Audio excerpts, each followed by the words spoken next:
Hello, in this video, we are going to discuss about anesthetic and operative deaths.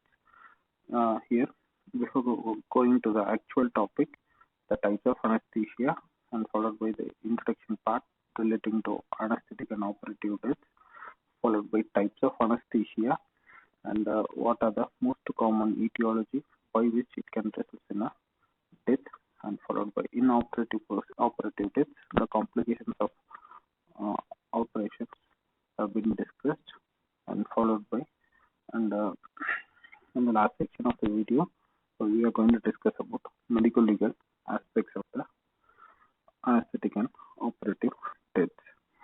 Here a death that occur within the OT complex or otherwise an operation theater that can result in a considerable distress to the relatives of the patient and the subsequent misbehaving in form of violence against the operating surgeons and anesthetists. And the morbidity and the mortality during anesthesia have been markedly reduced due to a better understanding of human physiology and pathology of the disease progress, and due to inventions of many monitoring devices, uh, drugs, improved drugs, other techniques, previous experience have also contributed for a safety measures. By these safety measures, it has resulted in a decrease in deaths relating to these anesthetic and operative deaths. Introduction. Slide number 2. The type of anesthesia, the nature of the operation, and the clinical condition of the presenting patient determine the risk. Point here. Nature of the operation. Any surgery involving an operation on the part of a vessel, example, a ruptured aneurysm or otherwise any other major vessels, either an intersection of an aorta, being a part of a surgery. In those again, any blood vessel being touched, it can result in a excessive hemorrhage. So the doctor should have anticipated and adequate blood transfusions and adequate blood units to be present. And when you compare to any other surgery, this has a maximum risk. And when you take clinical condition of a patient where extremes of ages are more prone for a risk comparatively to the middle-aged persons. And point 2, when a surgery is performed, the engaged anesthetist should be a qualified person, and also applicable surgeon also to be a qualified person, and should administer a generally accepted type of anesthesia, and the patient should be examined properly during the pre-operative assessment, and to prove that the by using reasonable care and skill, the preparing of the patient is more essential before administering the anesthetic agent. And in slide number 3, ASA grading system. When you talk about ASA 1, where a normally healthy individual. Grade 2, patient suffering from mild systemic disease. Grade 3, where a patient with a severe systemic disease that is not incapacitating. Grade 4, where a patient with incapacitating systemic disease that is not a constant threat to a life.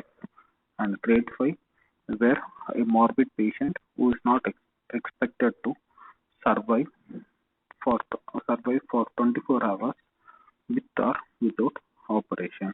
There is another grading called capital letter E, where it is issued during or it is categorizing an individual during emergency. And here incapacitating, where it prevents normal function or normal healthy state of an organ.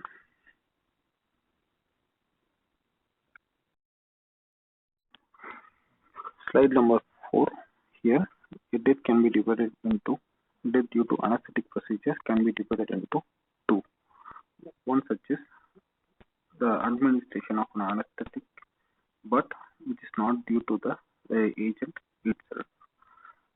Second method, second way of classifying it is death results from the direct administration of an anesthetic agent.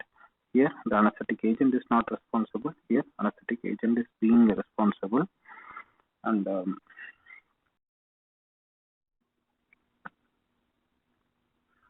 slide number 5, administration of an anesthetic, but which is not due to an anesthetic agent. It is not relating to an administration of an anesthetic agent. First and foremost cause, the necessity need for an operation. The diagnosis itself, it could be of any injury or any disease condition where individual is being taken for an surgery that has resulted in a death of an individual. Point number 2, patient already suffering from some serious disorder, and here the examples could be of any cardiovascular lesion in form of valvular heart disease or already in arteriosclerosis. And point number 3, he was suffering from some undiagnosed serious lesion. Serious lesion, totally undiagnosed. It means that even pre-operative investigations or in from the past history, nothing significant, which has turned violent during the course of surgery, and it has resulted in a death of an individual. Or point number 4, towards surgical shock or an exhaustion. Here, pre-operative conditions of the patient were poor, either due to the diagnosis itself or any other reason, where or in other cases where operation has been prolonged for a longer period. And point number 5, as a result of a surgical accident. Here, example could be of due to misplacement or mishandling of an instrument which has damaged a large blood vessel and which has resulted in a excessive hemorrhage. Slide number 6, the reasons due to death due to administration of an anesthetic agent itself. Here, these are the 4 listed possible etiological factors. Point 1 is inexperience of the expert or the anesthetic expert, and here inadequacy or he failed to take a precautionary measures or any sort of corrective measures if something has gone wrong. Here it could be during example could be he was being infected or due to the presenting illness or presentation of the patient, he was about to intubate the patient, and in endotracheal intubation he was about to do so, but he failed to enter the trachea or inability to place that tube in trachea. Instead, it has entered into an esophagus, or inability to protect the airway from aspiration of any foreign bodies or any regurgitated material from the GI, and which has resulted in aspiration into lungs and other and respiratory compromises and followed by death. Or any sort of denture which has been present already during pre-anesthetic checkup or even about to do an intubation, he failed to note a denture or a part of a loosened teeth which has entered the respiratory pathway, and it has acted as a foreign body and obstructed the airway and collapse and death. Or in form of technical mishaps due to point number 2, due to any sort of technical mishaps. Technical mishaps could be of faulty connections in the any sort of an instrument for either due to mislabeling of anesthetic gases or drugs, or even an explosion of or otherwise explosion of the cylinders, and which has resulted in fire within the OT complex. Here, technical mishaps even could be of a disconnection of any sort of a circuit where an anesthetic failed to make a note of it, and which has resulted in a loss of a life. Third point is result from a respiratory failure, where oxygen has been provided and it has not been inadequate supply. The tissues have not been perfused adequately in a quantity, and it has lead to a depression in a respiratory center, or otherwise a miscalculation of the drugs used, which has caused depression of the respiratory center, and a respiratory failure has occurred. Or in other cases where fail to same point discussed in inexperience, where there been a aspiration due to any foreign objects or foreign bodies, we fail to notice, and it has resulted in a respiratory failure. And point number 4, acute neurogenic cardiovascular failure. It could be a sudden death, and here the reasons could be when an operation has started, the individual has not been properly, the patient has been not been properly anesthetized, and where an extraction or an attraction to the any part of a viscera or any peritoneum, which has resulted in a vasovagal shock, and which has resulted in a death of the individual. Here again, point leading to miscalculation of the doses, or the effect of anesthesia is not effective, and which has caused a death. And slide number 7. Slide number 7. Death due to hypovolemia may occur due to any of the following reasons. Here, the individual being already been in a pre-operative hypovolemic state of shock. Anesthetists fail to notice, and which has worsened during the course of a surgery. Point number 2, vasodilative drugs நிறைய கொடுத்துட்டாங்க, which has caused a profound vasodilatation, and it has resulted in a hypovolemia. Point 3, hypovolemia இருக்குன்னு தெரியுது, கண்டுபிடிச்சிட்டாங்க, ஆனா volume ஒழுங்கா replacement பண்ணல. Replacement பண்றதுக்கு inter fluids போடணும், இல்லை எக்ஸ்ட்ரீம் ஸ்டேஜஸ்ல வைட்டல் சைன்ஸ் ட்ராப் ஆச்சுன்னா அட்லீஸ்ட் பிளட் டிரான்ஸ்ஃபியூஷன் ஸ்டார்ட் பண்ணியிருக்கணும். அதுவுமே பண்ணலை. அதே மாதிரி சர்ஜரியிலையும் இன்டராக்டிவ் லாஸும் நடந்திருக்கு, அதையும் ஒழுங்கா மெஷர் பண்ணாம அதை ஒழுங்கா ரீப்ளேஸ் பண்ணல. Point number 4, replacement of large quantities of blood lost. When a large quantity of blood lost, இந்த வார்த்தைக்கு meaning adequate of blood transfuse பண்ணணும். இப்போ நம்ம லார்ஜர் அமௌண்ட்ல பிளட் மட்டும் டிரான்ஸ்ஃபியூஸ் பண்ணா போதாது, because there will be a deficiency of clotting factors, and which may liberation of fibrinolysis can occur, where even uncontrollable hemorrhages can also occur. Only large quantities of blood alone is not sufficient. We need to transfuse them along with the clotting factors, or according to the need of the patient to be considered, and then we do a proper transfusion. 8. In slide number 8, fatal cardiac events. Either it could be of a cardiac arrest or a cardiac arrhythmia. In cardiac arrest, it can occur due to during a phase of an induction of an anesthesia itself, or during a process of a surgical procedure, and where there is no adequate pre-anesthetic medication given, or there has been an obstruction of an airway, or either from aspiration of food, or otherwise vomitus, or any sort of an instrument, which has resulted in a insufficient oxygenation to the tissue.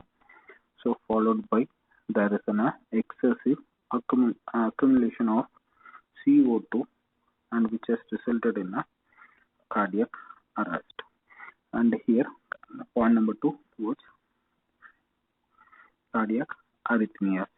Either it could be of a pre-existing diseases or otherwise hypersensitivity reactions to a drug which has been given, or any form of this combination of hypoxia, hypercarbia, or halogen as an anesthetic agent. Here is of all of combination, right? Of all combination, more prone for a cardiac arrhythmia. And here the reason begins, or the mechanism begins, when any of these are being presented, and it can result in a increased catecholamines level, and which can precipitate arrhythmias.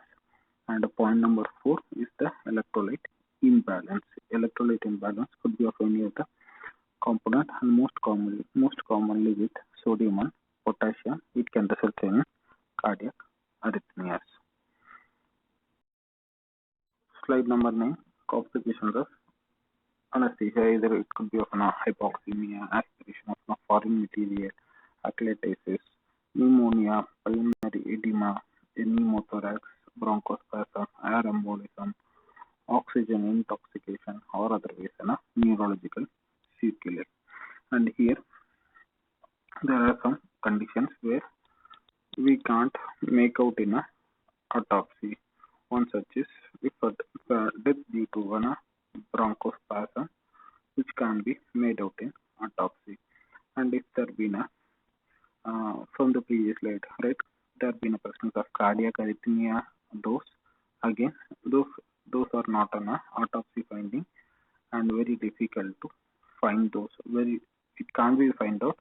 And in those cases, if the reasons are bronchospasm or cardiac arrhythmia, then it will be more leading the autopsy may more leading to an obscure autopsy, where there have been only minimal findings or no findings.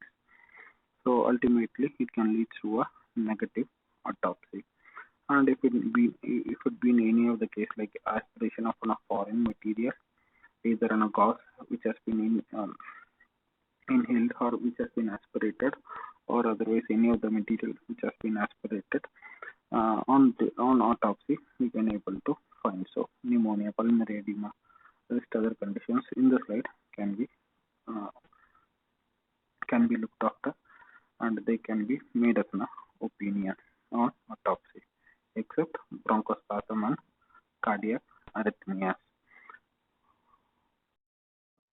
And coming to slide number 10, towards malignant hyperthermia.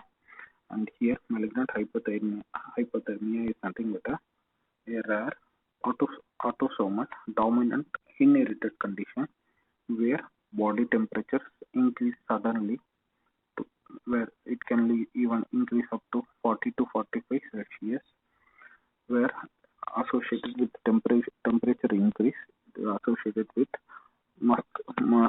muscular rigidity, followed by several metabolic disturbances, and in some cases it can also result in death. And most commonly, one in 14,000 who has undergone general anesthetic agents can present with malignant hyperthermia. Mortality rate is 60 to 80%, and 70% carriers they carry increased levels of creatine phosphokinase, and adipose activities are elevated. And most commonly, when anesthetic agents like halothane and phenylcholine have been used, the individuals are more prone for malignant hyperthermia. And here the mechanism is it has been associated with a sudden uncoupling of an oxidative phosphorylation, and accommodated by massive energy production from the muscles, which will result in malignant hyperthermia. And coming to local anesthetic agents, here usually death can occur due to an overdosage, or otherwise an allergic reaction, or otherwise an hypersensitivity reaction, or otherwise idiopathic causes. And here in local anesthetic agents, most commonly either due to a failure technique, where that concerned doctor has injected the local anesthetic agent into a blood vessel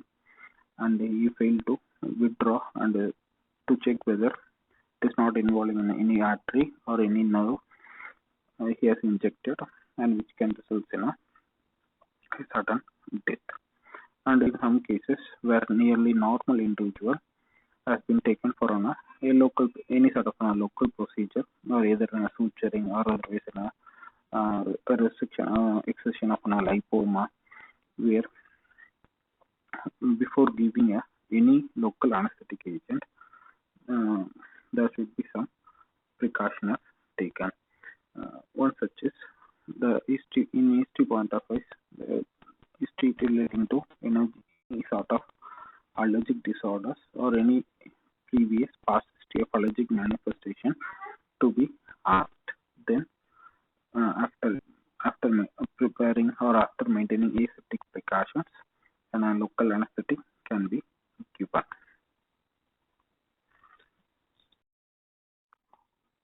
Slide number 12. Factors influencing the toxicity in local anesthetic agents. First and foremost is the susceptibility of the patient. Here, susceptibility could be extreme ages of the individual or otherwise the presenting complaint, presenting illness otherwise, or any sort of state of chronic illnesses. In those individuals are prone for toxicity when comparatively to the other persons who have been not suffering so. And point number two, the general condition, any pre-existing diseases and other can influence the toxicity of the local anesthetic agent. Point number three, rate of administration of the anesthetic agent. Rate of administration, the total dose has been arrived and followed by a single dose can be given, the entire dose can be given in a single shot, or otherwise a large dose which has been divided into multiple small doses and it has been given in a adequate interval. Those things again determine the fatality of the or otherwise the toxicity of the local anesthetic agent or an anesthetic agent. And point number four, towards vascularity of the area injected. If there been if area which has more vascularity or otherwise there been a adequate blood supply to that concerned part will have more toxicity, and if there been an area where there is only a minimal blood supply or there been a compromise in any of the reason where the toxicity will be in lesser. And point number five, the total dose calculation in part of any mishappen or any miscalculation of the total dose can be fatal. And here most often or in regular practice, when and where we prescribe a drug or any sort of a medication, whatever may be, we usually calculate, we measure the weight of the we measure the body weight, then accordingly we calculate the total dose. And here again, in the part of a history where if there been any history of allergic or any sort of hypersensitivity reaction in past, or is been any history relating to family, where we take some precautionary measures, either to avoid those drugs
routinely given when you compare to other type of anesthesia and in abdominal surgery and the most commonly preferred type of anesthesia.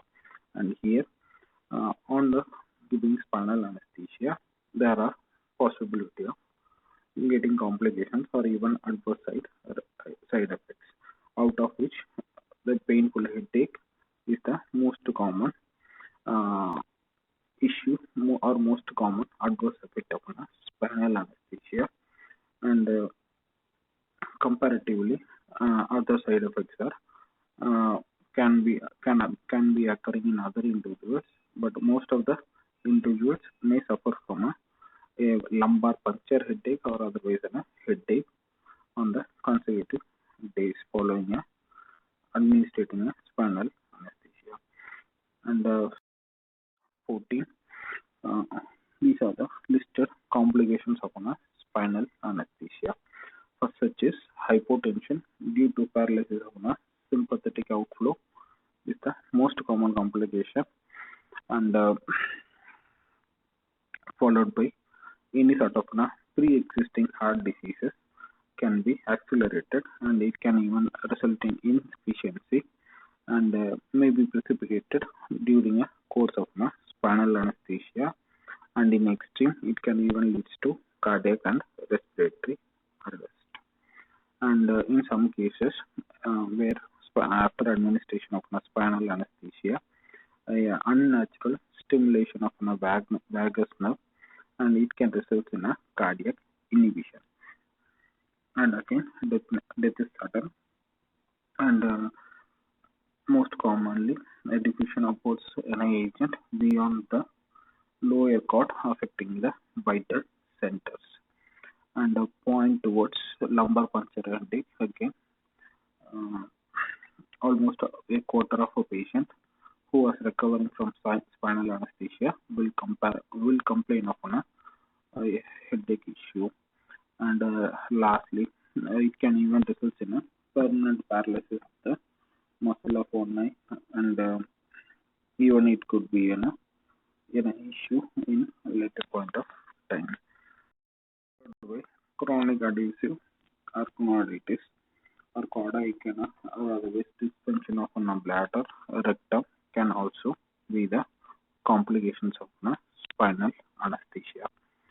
And for last point towards this slide, any sort of contamination or a doctor fails to adopt aseptic precautions or can cause paralysis or otherwise asepsis, which may be introduced artificially into the spinal canal.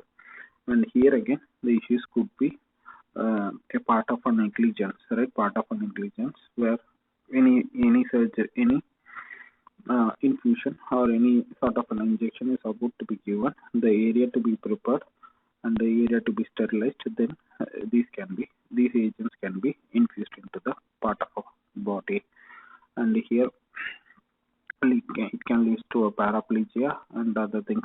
Sepsis can even occur. These are the complications of giving a spinal anesthesia. And coming to slide number, complications of any surgical procedure. And the most common complications of surgical procedures are relating to wound healing, and if there been a delay or there been an exposed part, it can be in a open site whereby infections can hover, and it can result in a extreme wound infection.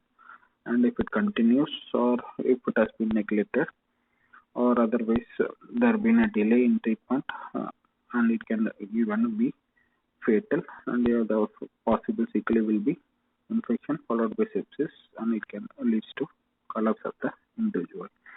And slide number 17, these are the listed complications of a surgical procedure. All surgical procedure with or without anesthesia may have some sort of morbidity and mortality, and most of the surgical complications will be delayed by weeks or even months. First such is wound infection, most common, And here, according to the accessibility of the patient himself, according to his semen status, preoperative status of the individual, those things will be another uh, factors that influence wound infection. And post-operative care and the personal hygiene of the patient himself and his surroundings will also be another factors which relating to wound infections and other. And point number two, relating to fluid and electrolyte variation. If there been any compromise in giving the intravenous fluid or an appropriate electrolyte study has been not done in post-operative period, and it can result in abnormal levels of electrolytes, and accordingly, if a potassium is gone for a lower, it can present with an arrhythmia, or according to the electrolyte, the signs and symptoms will vary.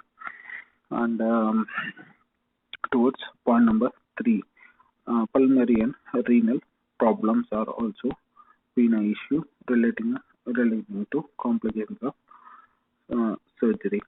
And point four, towards cardiac arrest and severe burns from an electrosurgery, delayed hemorrhage, or otherwise nosocomial infections are also possible. Nosocomial, nothing but hospital acquired infection. And a point here, delayed hemorrhage. There been a suturing has been done to the vessel and it has been cauterized, and even after patient has been asked to for an arrest for this many period, a sudden mobilization by the patient or otherwise there been a inadequate cauterizing or inadequate suturing, or otherwise the suture material is loosened from that side, and there been an internal bleeding can be presented. And here patient will suffer, will give an history of a constant pain over that area, or is there will be weakness present, or there will be an oozing from the external wound area. This will be the presentation. And severe burns from electrosurgery or the electrocauter itself, rarest of complications, rarest issues. And the cardiac arrest during a post-operative period, and here again the causes are relating to idiopathic and more commonly towards susceptibility of the patient, where the elderly patient may go to a phase of cardiac arrest. And other most common issues will be relating to hypovolemic shock, relating to fluid electrolyte imbalance in a patient will be the other complications of any surgical procedure. And there are some other complications specific to each surgery that has not been discussed, and again it is not our point of view, and hope it will be taken in your final years. And we skip through to next slide. Point number slide number 18, towards medical legal aspects of anesthetic and operative deaths. First and foremost, getting a informed consent from a patient, and here with the reference to the physical status of the patient. And the informed consent, again free, voluntarily, and whatever consent which has been written, it should be understandable and it should be written in own language wherein a patient and its relatives can understand those stories. Plus, with reference to physical status, with physical reference to physical status means what was the exact condition prior to the surgery, நோயோட தீவிரம் எப்படி இருக்கு, எப்படி அவங்களோட இந்த surgery பண்ணுறதுனால என்னென்ன complication வரலாம், இல்லை இந்த பேஷண்ட் இந்த நிலைமையில் அனஸ்தீஷியா கொடுக்கும்போது என்னென்ன காம்ப்ளிகேஷன் வரலாம், those things to be mentioned, and followed by we are going to obtain a consent. And while getting a consent, it is better always to have a witness, and always to get an informed consent rather than other idiotic types of consents like blanket consent, etc. Each and every cause to be explained, and after we get a consent with the presence of witnesses. And point number two, legally a separate consent for an anesthesia. சர்ஜரிக்கு தனியா ஒரு consent, anaesthesia கொடுக்கறதுக்கு தனியா ஒரு consent is necessary. And in when you are getting a consent for surgery, and here what was the surgery, what was the disease, those complications to be explained, and followed by what type of surgery we are going to do, and the surgery செய்யறதுனால என்ன பிரச்சனை, இதனால என்ன விளைவுகள் பின் விளைவுகள் ஏற்படலாம், those things to be explained, then you get a consent. And again same logic apply. Getting an informed consent is better, and with the witnessing of with at least 2 witnesses. And point number 3, documentation is more vital. Right, documentation in all cases to be as considered as a medical legal case, documentation part where any sort of negligence in later point of time, these documents will be saving us. Right, so first and foremost, pre-anesthetic evaluation report and assessment report to be present, and other routine investigations like taking HST, X-ray, ECG, blood investigations, blood grouping according to the case needed, according to the surgery, or according to the type of anesthesia to be given, those things to be done. And if there been an issue in part of a ECG, or individual has been suffering from some sort of a disease condition, take most common example, he has been suffering from a diabetes mellitus, where you get a consultation from the physician also, what should be the ideal management, or otherwise the individual has been treated with insulin, etc. What should be the dosage, and better to get a consultation, or better to get a referral opinion, and those documents to be presented. And pre-operative record of events, same such includes, and there have been abdominal surgery, right? So ordering a USG, those also to be present, USG or any scans whichever has been ordered, or whichever has been in part of investigations, those things to be seen, and after which those records to be maintained. And record regarding the operative and anesthetic procedure, same. An intraoperative chart paper will be present, or intraoperative chart note will be present, and those columns to be filled properly, and those to be preserved properly.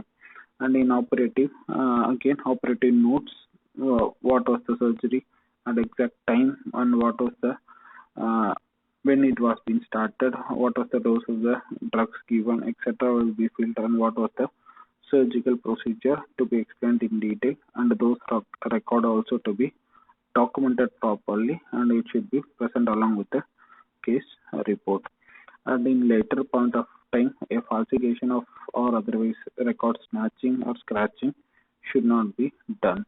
And if it be in a routine practice, and we don't do this sort of things in later point of time, adding a paper or removing a paper at later point of time won't be present if you are being regular. Point 4, death occurring due to an anesthetic or surgical procedure should be reported to police under 39 CRPC, and it is of rarest possibility, and where a death has occurred, the police should be informed, and it is to be registered as a medical legal case, and followed by police to be intimated. Coming to slide number 19, the summary about anesthetic and operative death.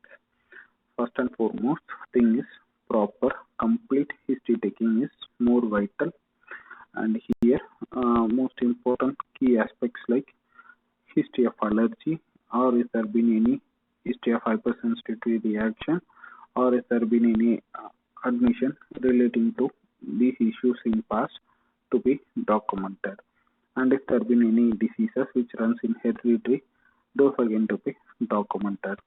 And pre-existing diseases, or if there have been any treatment papers relating to past illnesses been present, better to collect and better to have a look. Or if there have been any medication for longer chronic diseases, those again to be documented. And point number 2, avoid technical mishaps. From the previous explanation provided, mislabeling of drugs, mislabeling of gas cylinders, etc., and followed by any issues with the circuits that are working. This can be avoided, and a routine frequent auditing on the on intervals of months, and by which these issues can be addressed. And point 3, towards pre-anesthetic medication. In pre-anesthetic medications, whether all investigations have been present and what was the exact um, disease condition is about to be operated, where what type of anesthesia to be given, and in pre-anesthetic medication or in pre-anesthetic assessment itself, the grading of the patient will be done.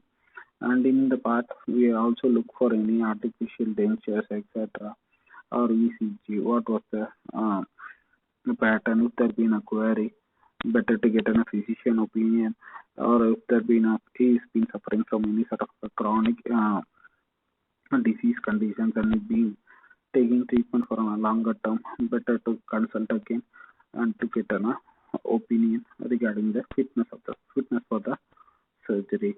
And point 4, towards anticipating any warning signs in a susceptible individuals. Here again, warning signs, it could be relating to the disease condition presented, or otherwise any sort of warning signs in form of fall in the vitals, or otherwise if bleeding occurs, or any sort of complication, either due to anesthetic agent or otherwise due to an error in a surgical procedure. Those again to be anticipated. Example, it could be in a hypertensive or in a diabetic individual, or an individual with a serious history of allergens.